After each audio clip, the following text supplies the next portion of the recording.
بلغ العلا بكماله كشف الدجى بجماله حسنت جميع خصاله صلوا عليه مشرق حب محمد مطلع دیوالما مطلع خورشید شقاش سینه سوزان ما بلغ العلا بکماله کشف الدجى حسنت جميع خصاله صلوا عليه وآله মহান আল্লাহ রাব্বুল আলামিনের দরবারে অসংখ্য অগণিত শুকরিয়া আদায় করি যে আল্লাহ তাআলা আমাদেরকে জালিসুর রহমানে আজকে দৌলতপুর সরকারি প্রমোদা সুন্দরী উচ্চ বিদ্যালয় জামে মসজিদে উপস্থিত হয়ে কিছু বলা এবং শোনা যিনি সুযোগ করে দিলেন তার দরবারে লাখ লাখ কোটি শুকরিয়া আদায় করি আলহামদুলিল্লাহ। আজকে জালিসুর রহমানের সম্মানিত ইমাম সাহেব মহোদয় আছেন সরকারি মদিনাল কলেজের সহকারী মদিনাল কলেজের অধ্যাপক সাহেব, সেই সাথে উপস্থিত সামনে উপবিষ্ট মুসলিম ভাই বোনেরা, আসসালামু আলাইকুম ওয়া রাহমাতুল্লাহি ওয়া বারাকাতুহু।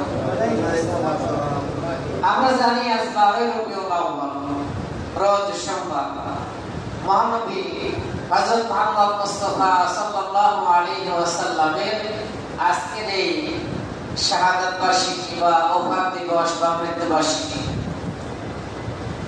সেই সাথে আজকের এই 12 রবিউল আউয়াল তার জন্মদিনও সোমবারে, কিন্তু জন্মদিন আজকে 12 রবিউল আউয়াল, এইটা নিয়ে একটা ইখতিলাফ আছে।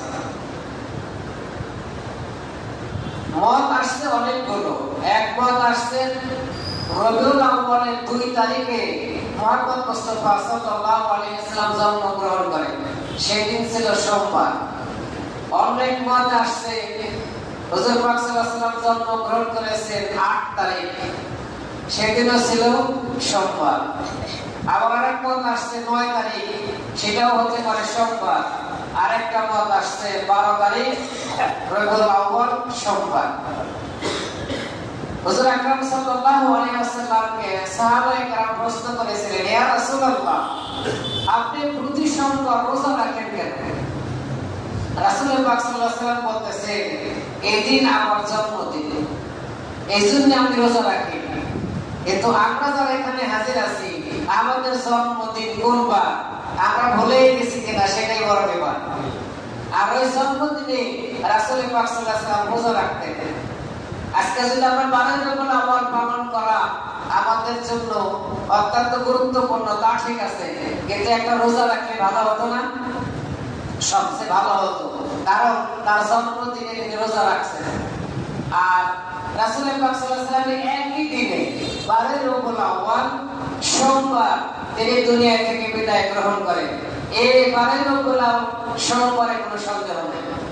সুতরাং সন্দেহ হলো জন্মদিন, ওই তারিখটা লেখা ছিল না।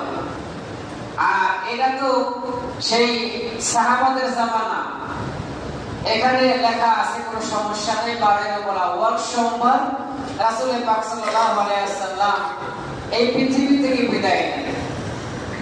তার জীবনে কোনটা বলবো বলাই মুশকিল।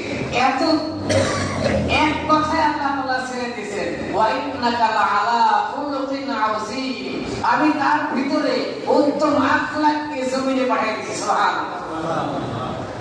একটা एग्जांपल দেই, বর্তমান জামানায় আপনার জন্য সহজ হবে। মুহাম্মদ সাল্লাল্লাহু আলাইহি ওয়াসাল্লাম কেমন ব্যক্তি ছিলেন? খ্রিস্টান ব্যক্তি, খ্রিস্টান পণ্ডিত, উনি 100 একটা বই লিখবেন, 100 মনীষী জীবনী নিয়ে একটা বই লিখবেন। উনি সন্ধান করতেছেন কার নাম আগে দেই, কার নাম আগে দেই। এরকম দুনিয়াতে বিজ্ঞ মানুষ, দুনিয়াতে এরকম এই সুনামধন্য খ্যাতিধন্য ব্যক্তির অভাব নাই।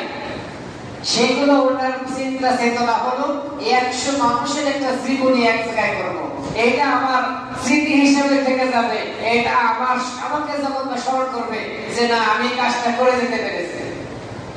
অনেক খুঁজতে খুঁজতে তল্লাশি করতে করতে শেষ পর্যন্ত অনেক হাঁটছেন, কাটার পরে দেখেন যে যত মানুষের জীবনে দেখলাম, যত মানুষের জীবন আচরণ আমি পড়লাম, কিন্তু মুহাম্মদের শ্রেষ্ঠ কোনো ব্যক্তি আমি পেলাম। অতঃপর তিনি মুহাম্মদ মুস্তাফা সাল্লাল্লাহু আলাইহি ওয়াসাল্লামের নামটা দি 100 হইতে সর্বপ্রথম স্থান করে দেন। সুবহানাল্লাহ। এটা খ্রিস্টানের মাপকাঠিতেও, তার জ্ঞান গরিমার মাপকাঠিতেও মুহাম্মদের চেয়ে উত্তম চরিত্রের আর কাউকে পাওয়া যায় না। এই সেই নবী, যে নবীকে মুহাম্মদ মুস্তাফা সাল্লাল্লাহু আলাইহি ওয়াসাল্লামকে আল্লাহ তাআলা অসংখ্য মুজিজা দিয়ে পাঠিয়েছেন। অসংখ্য মুজিজা যা বলার অপেক্ষা রাখে না। রাসূল পাক সাল্লাল্লাহু আলাইহি ওয়াসাল্লাম যখন তার বাবা এবং মাতার মিলনে প্রথম তার মায়ের পেটে মুহাম্মদ নামক এক রূহ মা আমিনার পেটে প্রবেশ করে, মা আমিনা প্রতিদিন তার বাড়ি থেকে বেশি দূর না জমজম কূপ, এই জমজম কূপে বালতি ফেলে বা কোনো পাত্র ফেলে পানি আনতে হয়, খাবার পানি সংগ্রহ করতে হয়। মা আমিনা প্রতিদিনের মতো যখন পানি আনার জন্য বের হয়েছে, তখন তার গায়ে যে বাতাসটা লাগছিল অন্যান্য দিনের থেকে আজকের বাতাসটা শীতল বেশি লাগতেছে। সুবহানাল্লাহ। মা আমিনা আস্তে করে সামনে দিয়ে খেয়াল করে দেখে কাবা তার সামনে এসে হাজির করে, বলে সুবহানাল্লাহ। কাবা তার যথাস্থানে নেই, তো তাকে সম্মান দিতেছেন, কাবা সামনে অগ্রসর হয়ে। সুবহানাল্লাহ। অতঃপর তিনি জমজম কুয়ার কাছে যখন গেলেন, তখন যখন বালতি ফেলতেছিলেন, এক ঝাঁক পাখি চেউ চেউ চেউ চেউ বা চেউ চেউ শব্দ করে উড়ে আসতেছে। ওই পাখির সামনে একটি পাখি, যে পাখিকে নেতা বলা হয়, নেতা অন্য পাখিদের ডেকে বলতেছেন, এই শেষ জামানার পয়গম্বর মুহাম্মদ মুস্তাফা আমিনার পেটে রয়েছে, সুতরাং সাবধান, কেউ আমিনার উপরে যাবে না। সুবহানাল্লাহ। মা আমিনা আসমানের দিকে তাকায় দেখেন পাখিগুলো দুই দিকে ভাগ হয়ে পাখির জাত করে চলে গেল। চলে চলে বলে সুবহানাল্লাহ। এই সেই নবী, যে নবী দুনিয়াতে আসার সাথে সাথে তার মায়ের ঘর পূর্ণিমার চাঁদের মতো আলো হয়ে গেছিল। মা আমিনা বলতেছেন, কারো যদি ছোট্ট সুই হারিয়ে যেত তাহলে কোনো পাখি জ্বালানোর প্রয়োজন ছিল না। জোরে জোরে বলে সুবহানাল্লাহ। মুহাম্মদ রাসূল সাল্লাল্লাহু আলাইহি ওয়াসাল্লাম যখন আস্তে আস্তে বড় হলেন, মা আমিনার কোলে আস্তে আস্তে বড় হতে লাগলেন।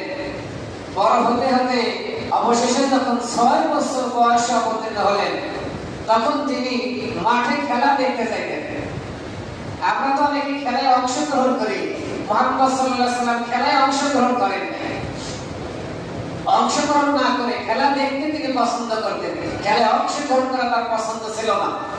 খেলা দেখতেছেন, উনি খেলা দেখার পরে সন্ধ্যাবেলায় যার যার বাচ্চাদেরকে বাবা অথবা মা এসে নিয়ে যেতেছে। এই জিনিসটা উনি খেয়াল করলেন, খেয়াল করে বলতেছেন যে তাহলে সবার যখন মা আর বাবা নিতে আসতেছেন, তাহলে আমার বাবাও মনে হয় আমাকে নিতে আসবে। কিন্তু যখন অন্ধকার অন্ধকার হয়ে আসে, তারপরে যখন কেউ তাকে নিতে আসে না, না তার মায়ে আসতে নিতে, না তার বাবা আসতে নিতে, অবশেষে তার সাথী বন্ধু যারা, তারা বলতেছে, মুহাম্মদ বাড়ি যাবে না? কারণ আজকে তোমাদের বাবারা তোমাদেরকে নিতে আসতে নিয়ে গেছে, অথচ আমার বাবা আসলো না, আমার মাও আসলো না, আমার বাবা অথবা মা আসলে আমি যাবো না। অবশেষে সমবয়সী যারা, তারা মা আমিনাকে খবর করলেন যে পুরো চেষ্টা করেও মুহাম্মদকে আমরা বাড়ি আনতে পারি নাই, আপনি যদি যান তাহলে না সম্ভব।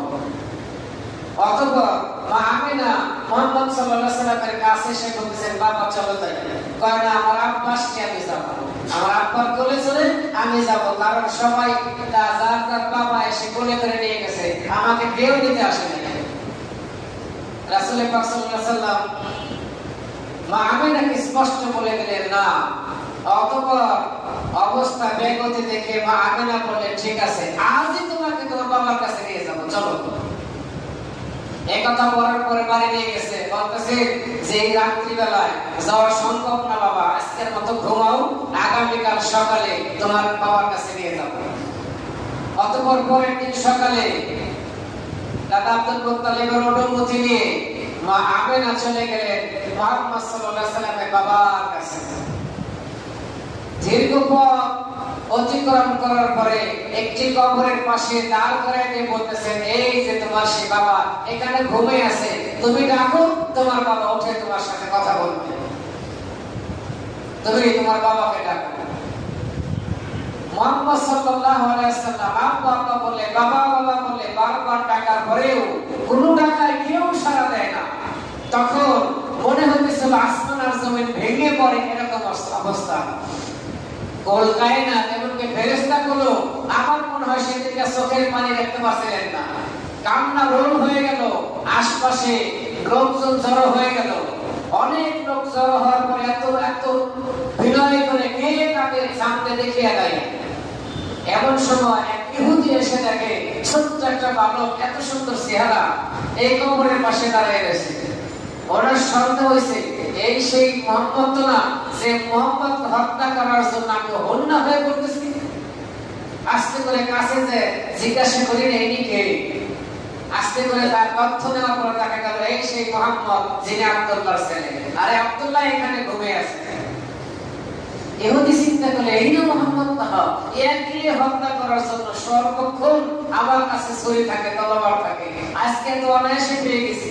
কিন্তু এইরকম কান্না করতেছে, আমার মনে হইতেছে এত সুন্দর বালককে আমি কি করে হত্যা করি। তনি আস্তে করে মুহাম্মদের কাছে গিয়ে বলতেছে, বালক, তোমার নাম মুহাম্মদ, কাহা? তোমার বাবার নাম আব্দুল্লাহ, কাহা? তুমি আমাকে চিনো? না, আমি তো আপনাকে চিনি না। আমি ওই ব্যক্তি যে ব্যক্তি তোমাকে হত্যা করার জন্য সব সময় পেরেশান থাকি।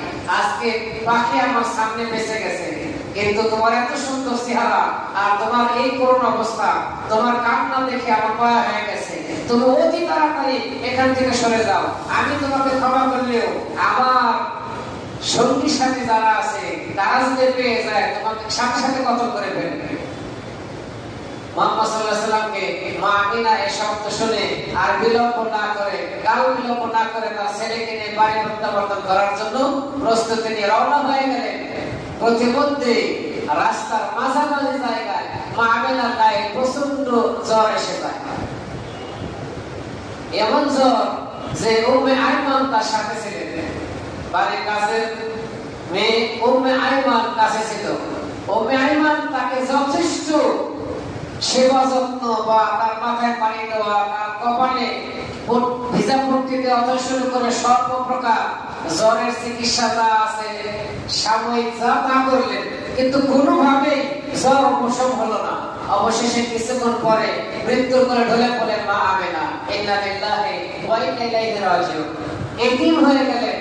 অবশেষে সেখানে মা আমিনার দাফন কাফন সব কমপ্লিট করে আব্দুল্লাহর ছেলে মুহাম্মদ সাল্লাল্লাহু আলাইহি ওয়াসাল্লাম আইমানের কোলে চলে বাড়িতে ফিরে আসলেন।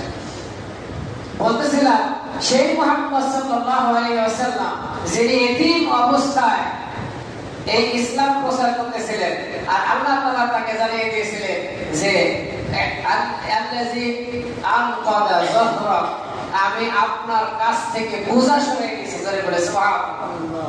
রাসূল পাক সাল্লাল্লাহু আলাইহি ওয়াসাল্লাম আস্তে আস্তে যখন বড় হতে লাগলেন, তার মুজিজা বাড়তেই লাগলো। খালি তাদের কাজ তাকে যতই দেখে ততই লোকজন আকৃষ্ট হতে থাকে। তার ভাষা দেখে, তার আচরণ দেখে, তার বিশ্বস্ততা দেখে, তার সত্যবাদিতা দেখে যারা কাফের মুশরিক বেঈমান তারাও মুহাম্মদকে আল আমিন বলতে বাধ্য হয়েছিল। জোরে বলে সুবহানাল্লাহ। তার ডাক নাম ছিল আল আমিন।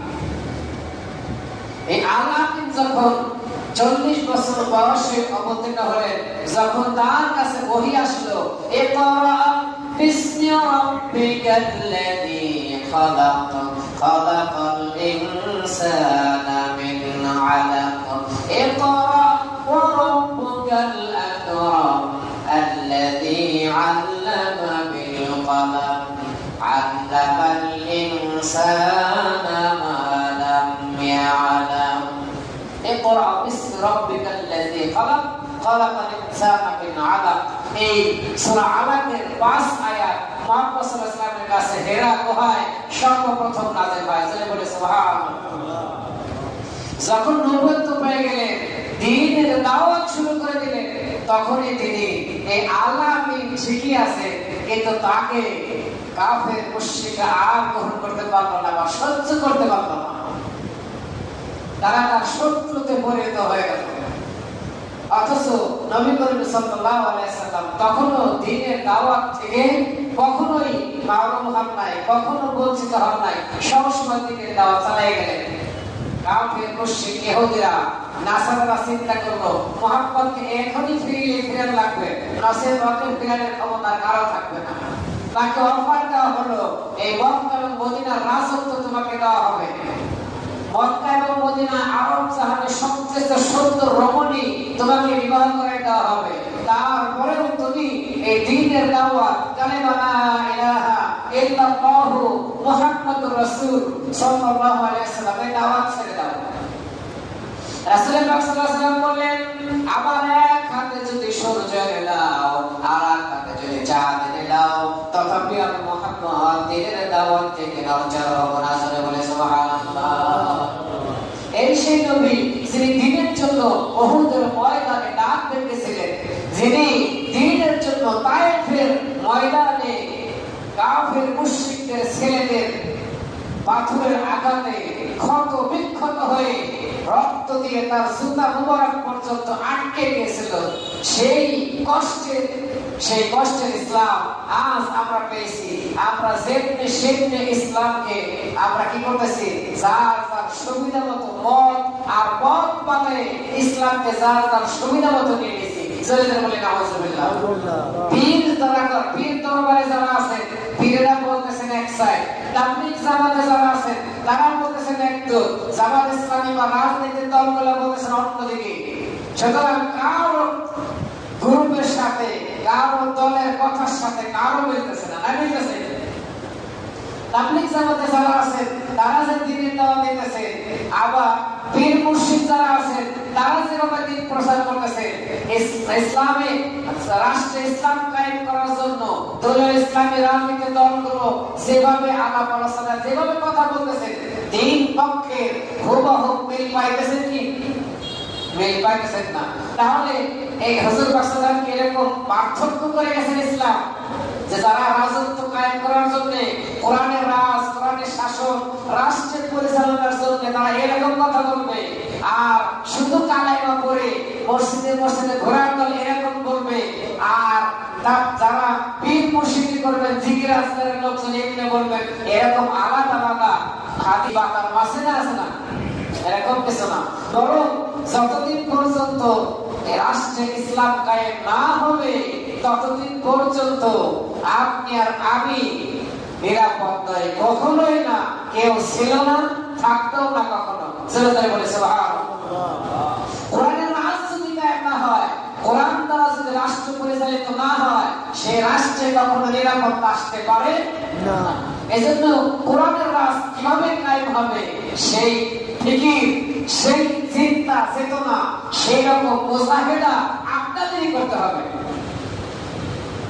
আর আপনারা যাদের ভোট দেন, আমি হতবাক হয়ে যাই, এই সেই মানিকগঞ্জ জেলা, আশ্চর্য লাগে যে জেলায় আমার জন্ম, এই জেলার মানুষ মানিকগঞ্জ সদর উপজেলায় একটা হিন্দু লোককে মুসলমানেরা ভোট দিয়ে উপজেলা চেয়ারম্যান বানিয়েছিল, এই সেই মানিকগঞ্জ। আশ্চর্য লাগে, মুসলমানের সন্তান হয়ে আজ হিন্দুদের ভোট দিতেছে, মুসলমানের সন্তান হয়ে আজ সুদী কারবার যারা করে তাদেরকে ভোট দিতেছে, মুসলমান হয়ে 5 ওয়াক্ত নামাজ পড়ে যারা কখনো মসজিদেই যায় না, নামাজের খবর নাই, রোজার খবর নাই, হজের খবর নাই, যাকাতের খবর নাই, তাদের ভোট দিয়ে উপজেলা চেয়ারম্যান, ইউনিয়নের চেয়ারম্যান, এমপি, মন্ত্রী বানিয়ে দিতেছেন। জেনে রেখে তার হাসরের ময়দানে আপনার অবস্থা কি হবে? আপনি মুসলমান, নামাজ পড়লেন, এটাই ফরজ, ভোট কি আপনার দায়িত্ব কিনা? সৎ লোক, নেককার ব্যক্তি, পরহেজগার ব্যক্তিকে দেওয়া, যখন প্রশাসনে দিনদার থাকবে না, তখন ওই প্রশাসনের লোকজন জিম্মি হয়ে থাকবে। কারণ আমি জানি আমার অবস্থা, আমার পাশে মসজিদ, স্কুল আর মসজিদ, এই মসজিদে জামাতে নামাজ পড়া আমার অনেক সময় কপালে জোটে না। আপনারা প্রকাশ্যে দেখেন, দেখেন না, দেখতেছেন, আমার বলার কিছু নাই, এতটুকু বুঝলেন। এই জন্য বলতেছিলাম, প্রশাসনে যদি হক দিনদার লোক না থাকে, প্রশাসনের নিম্ন শ্রেণীতে যারা থাকবে তাদের কাছে দিন আশা করতে পারেন না। একটা চেয়ারম্যান যদি নামাজি হন, উনি আরো 10 জন তার মেম্বার সহ অনুসারী যারা আছে তাদেরকে নামাজে নিয়ে আসতে পারেন। মেম্বারে যদি, চেয়ারম্যানে যদি নামাজি না হন, আপনি নামাজের পরিবেশই করবেন না ওই মজলিসে। এই জন্য প্রত্যেক মজলিসের নেতা যদি নামাজি হয়, প্রত্যেক মজলিসের দিনদার যদি নামাজি হয়, তাহলে ওই পরিবেশটাই নামাজি পরিবেশ হয়ে যাবে, ঠিক না? ইউনিয়ন কাউন্সিল নামাজের পরিবেশ হয়ে যাবে, উপজেলা নামাজের পরিবেশ হয়ে যাবে, ওই সংসদ আর মন্ত্রী পরিষদ সব জায়গায় নামাজের হয়ে যাবে। সুবহানাল্লাহ। এই যে রাসূল পাক সাল্লাল্লাহু আলাইহি ওয়াসাল্লাম মক্কাতুল মুকাররমায় দ্বীন প্রচার করে গেছেন, জোরে জোরে বলে সুবহানাল্লাহ। এই দ্বীন এবং রাষ্ট্র পরিচালনার মূল মানুষের তারা যখন আগিয়েছেন, তখন মক্কাবাসী তাকে তাড়িয়ে দিয়ে মদিনা পর্যন্ত হিজরত করে আসছেন। কিসের জন্য? ইসলাম প্রতিষ্ঠার জন্য। যখন সংগ্রাম করে গেছেন, ইসলাম প্রতিষ্ঠার জন্য জান প্রাণ দিয়ে কথা করে গেছেন, আর মক্কাবাসী তাকে তাড়িয়ে দিয়েছে, মদিনায় তাকে হিজরত করতে হয়েছে। তখন মদিনা থেকে যখন দলে দলে মুসলমান হয়ে গেছে, লক্ষ সংখ্যা যখন আরো বৃদ্ধি পেয়েছে, তখন বিনা বাধায়, বিনা রক্তপাতে মুহাম্মদ রাসূল সাল্লাল্লাহু আলাইহি ওয়াসাল্লাম মক্কা জয় করে মক্কার সিংহাসন তিনি দখল করে নিয়েছেন। জোরে জোরে বলে সুবহানাল্লাহ। এমনিতে হয় নাই। এইজন্য বিশ্বনবী সাল্লাল্লাহু আলাইহি ওয়াসাল্লাম নিজেই রাষ্ট্র পরিচালনার জন্য যতটুকু যা দরকার তিনি তাই করছেন সাহাবাদের নিয়ে। তার মধ্যে বড় নেতা আল্লাহ তাআলা তাকে মিলে দিয়েছেন হযরত ওমর রাদিয়াল্লাহু তাআলা, যা ওসিলায় আল্লাহ তাআলা তাকে দ্বীন প্রচারের জন্য, দ্বীন প্রতিষ্ঠার জন্য, রাষ্ট্রে কোরআনের রাজ কায়েম করার জন্য আল্লাহ তাআলা তার জন্য সহজ করে দিয়েছে। জোরে জোরে বলে সুবহানাল্লাহ। একটি কথা বলে শেষ দিই, সেটা হলো মুহাম্মদ রাসূল সাল্লাল্লাহু আলাইহি ওয়াসাল্লাম যদি এই পৃথিবীতে না আসতো, তাহলে হয়তোবা আজ এই পৃথিবী অন্ধকারাচ্ছন্ন থাকতো। কারণ আমরা জানি আইয়ামে জাহিলিয়াতের সময় নবী জন্মগ্রহণ করেছিলেন, তখন নারী সন্তানদেরকে জিন্দা কবর দেওয়া হতো। আজ এত বছর, 1400 বছর হয়ে গেছে, আজও কারো যদি নারী সন্তান জন্মগ্রহণ করে, আজও তাকে ভ্রূণ হিসেবে, ভ্রূণ থেকেই তাকে হত্যা করে দেওয়া হয়। এমনকি জন্মের পরেও অনেক মেয়েকে এরকম দুনিয়া থেকে বিদায় দিতে হয়। কারণ আপনারা জানেন বর্তমানে এমন সিস্টেম হয়ে গেছে, একটা ট্যাবলেটে যথেষ্ট বাচ্চা দুনিয়া থেকে সরাই দেওয়ার জন্য। খালি পরীক্ষা করে, আল্ট্রাসাউন্ড করে দেখে আমার সন্তান ছেলে না মেয়ে, যখন দেখে 2 মেয়ের পরে আরেক মেয়ে, তাড়াতাড়ি সরা, দরকার নাই আমার। এই হলো মুসলমানদের বর্তমান অবস্থা। সুতরাং এই রাষ্ট্রে আল্লাহ তাআলার রহমত আসবে কখন আশা করা যায় না। এই জন্য আমি আপনাদের এক কথাই বলি, বাংলাদেশ থেকে নারী নেতৃত্ব চলে গেছে, আবার যেন পুনরায় নারী নেতৃত্ব না আসে, হুঁশিয়ার সাবধান থাকেন। কারণ আল্লাহ তাআলা বলতেছেন, আর রিজালু কাওয়ামুনা আলান নিসা, নারী জাতির নেতৃত্ব দিবে পুরুষেরা। এজন্য আপনার নেতা যেন অবশ্যই পুরুষ হয় এবং দিনদার হয়, সেই মন মানসিকতা রাখবেন। আল্লাহ আমাদের তৌফিক দান করুন, আমিন। ওয়া আখিরু দাওয়ানা আলহামদুলিল্লাহি রাব্বিল আলামিন। আসসালামু আলাইকুম ওয়া রাহমাতুল্লাহি ওয়া বারাকাতুহু।